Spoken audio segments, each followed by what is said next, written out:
Part 4. To Old Ways. Orcs care nothing for the deeper questions, and yet many of them possess a bone-deep sense of tradition, manifesting as a conservative mistrust of anything they see as un-orky.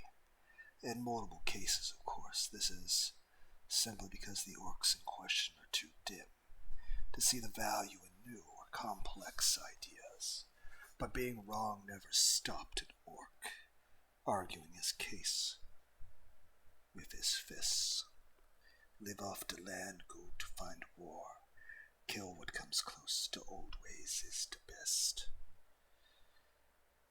Simple solutions. Even the densest greenskins can wrap their heads around the concept of gathering in massive mobs, bellowing while charging headlong at the enemy, then beating the foe to a bloody pulp. Such so-called green tides lay at the heart of so many orc bands. Their efficacy cannot be denied, even if they leave something to be desired in terms of subtlety in the survival of the most of the orcs involved. Countless enemy battles lines have fallen to the steamroller charge of several hundred belligerent greenskins. In sufficient numbers, these most traditional of orcish offensives can carry fortresses, hive cities, or even worlds.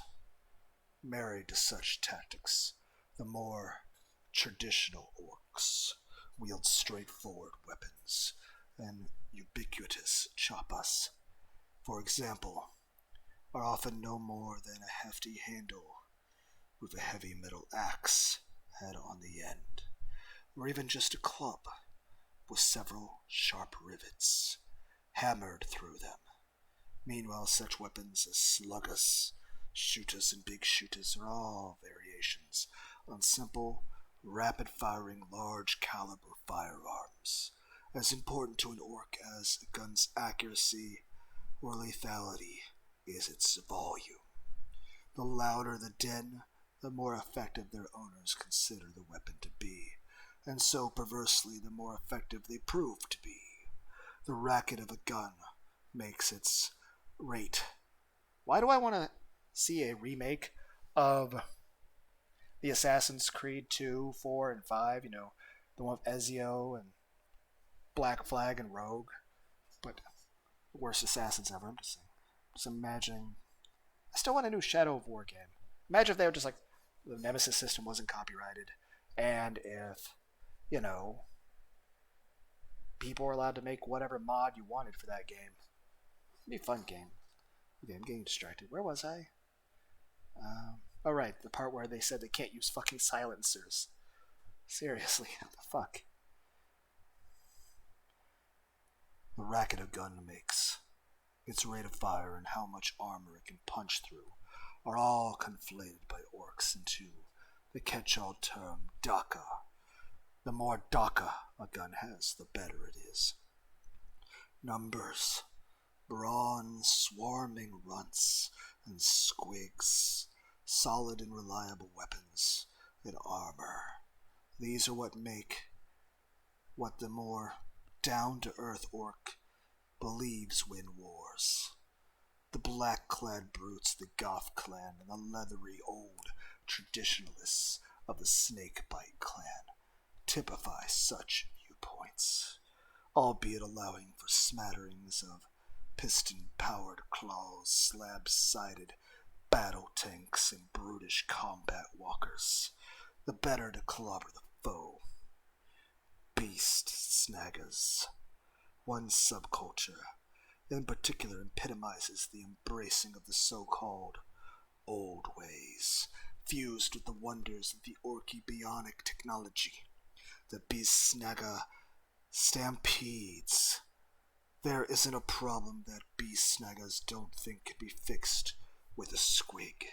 Indeed, the dangerous beasts appear in such profusion around these orcs that no beast Grigga is really considered one of the lads until he's lost a limb or two to their snapping jaws, or at least wound up with some truly magnificent bite scars to show off.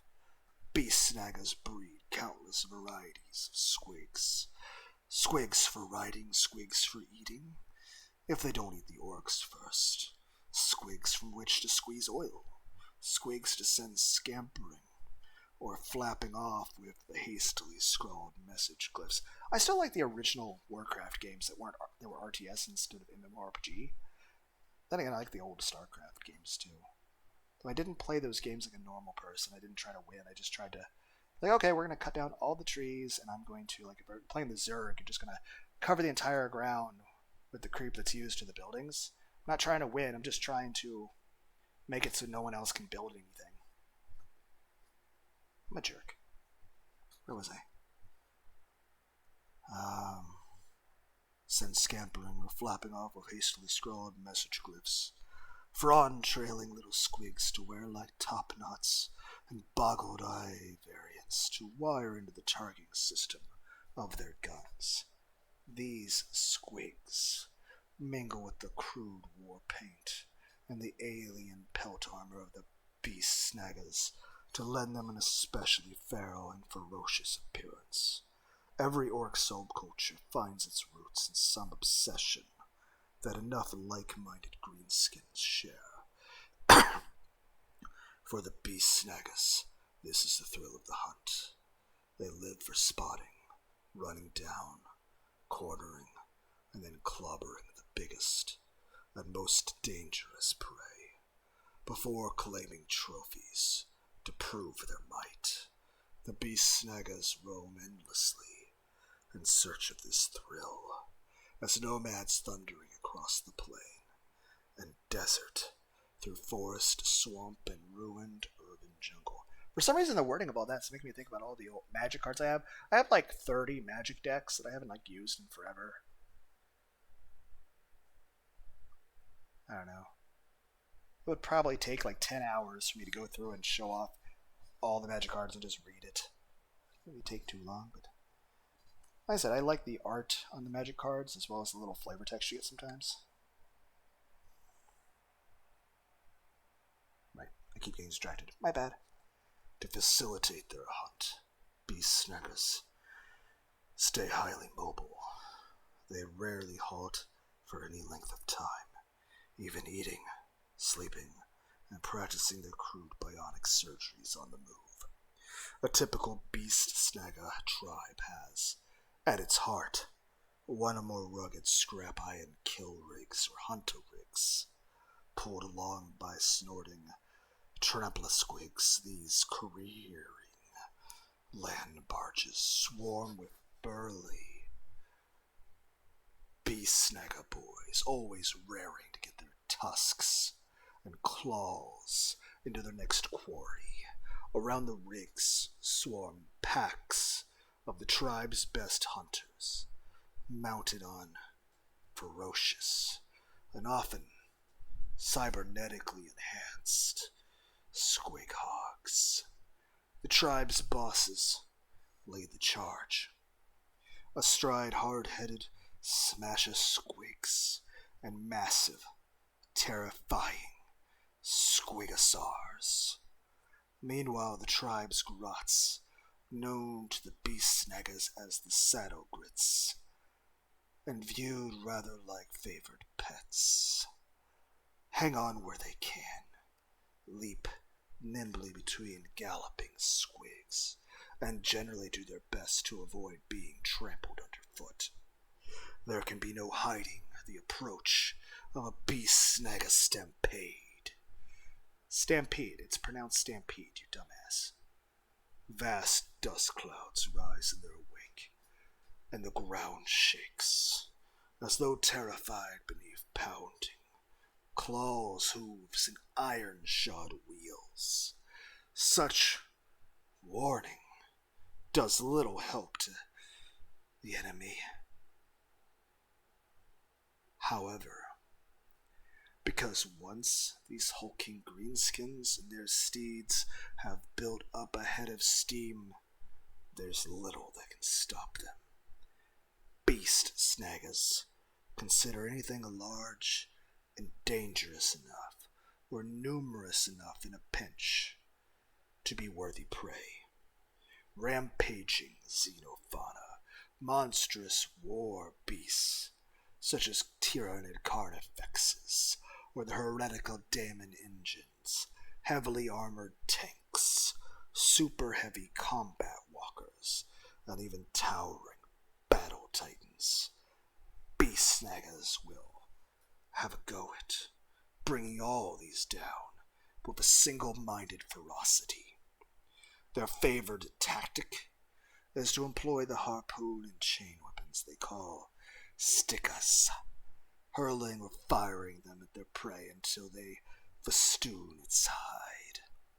Then, while some of the beast snaggers hang on to the chains and stop the straying quarry from getting away, the rest descend in a brutal swarm to hack and saw and rip their victim to bits. It is because of such contests of strength that the average beast snagger is especially big and brawny. Few can forget the sight of a mob of these hulking monsters digging in their heels, flexing their corded green muscles, then winning a tug of war with a revving battle tank long enough for their mates to saw its tracks off. The beast snaggers do not hunt completely at random. Not only do many of them possess a keen eye for tracking prey, but they also have their war boys to guide them. These primitive, wild, and remarkably unsavory weird boys channel the Wahog in its most feral and animalistic form. They employ their pseudo-shamanic powers to glean visions they believe are sent by Gork and Mork, guiding them to the best prey. So crucial are the Verboy's visions to the Beast Snagger Society that they're afforded more respect than typical weird boys. Though dangerous and unstable, they are treated like oracles. Many are even afforded places in the Ver Towers atop their tribe's kill rigs. From such vantage points, Verboys can best spy out the prey from afar, while also remaining a nice, safe distance from any orcs who may wish to keep their craniums unexploded. Many beast snaggers belong to the Snakebite clan, for their ways are naturally compatible. However, beast snaggers of every clan and stripe roam the stars, and many a war boss seeks to include them in their walk. After all, if nothing else, one simply has to follow the stampede to find a good fight.